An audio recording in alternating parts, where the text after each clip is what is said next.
സ്റ്റേജുമ്മ കയറുമ്പോ വേറൊരാളുടെ കയ്യിൽ ഫോൺ കൊടുത്തിട്ട് ഫോട്ടോ എടുപ്പിക്കണ നാടകത്തിന്റെ കാലത്ത് നമുക്കൊക്കെ ഒന്നൊരു പേടി ഉണ്ടാവണമെന്നല്ല.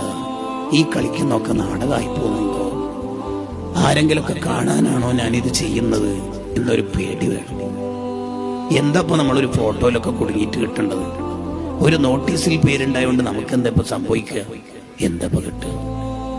സുബഹ നിസ്കാരത്തിന് കുത്തേറ്റിട്ട് മരണത്തോട് മല്ലിടുന്ന ഘട്ടത്തിലും ഉമർ റളിയല്ലാഹു അൻഹു ചോദിക്കുന്ന കണ്ടില്ലേ, ഹുദൈഫ തങ്ങളെ, നിങ്ങൾക്ക് നബി സല്ലല്ലാഹു അലൈഹി വസല്ലം തങ്ങൾ മുനാഫിഖീങ്ങളുടെ ലിസ്റ്റ് തന്നിട്ടില്ലേ, സ്വഹാബിയായി ചമന്ന് നടക്കുന്നവർ? യെസ്, ആ ലിസ്റ്റിൽ ഈ ഉമർ ഉണ്ടോ നോക്കുമോനെ. ഹുദൈഫ തങ്ങൾ കരഞ്ഞു. എന്താ ഉമർ നിങ്ങളെ പറയണത്? നിങ്ങളെ പേരൊന്നും ഇതിലുണ്ടാവില്ല. അന്നേരം ഉമർ തങ്ങൾ അൽഹംദുലില്ലാഹ് ഞാൻ ഇല്ലല്ലേ എന്നല്ല പറയണത്. ഹദ്ദിദിൻ നദറ യാ ഹുദൈഫ, ശരിക്കും നോക്കുമോനെ ഹുദൈഫ, അതിൽ ഉമർ കുടുങ്ങിയിട്ടുണ്ടോ നോക്കുന്നു. ആര്?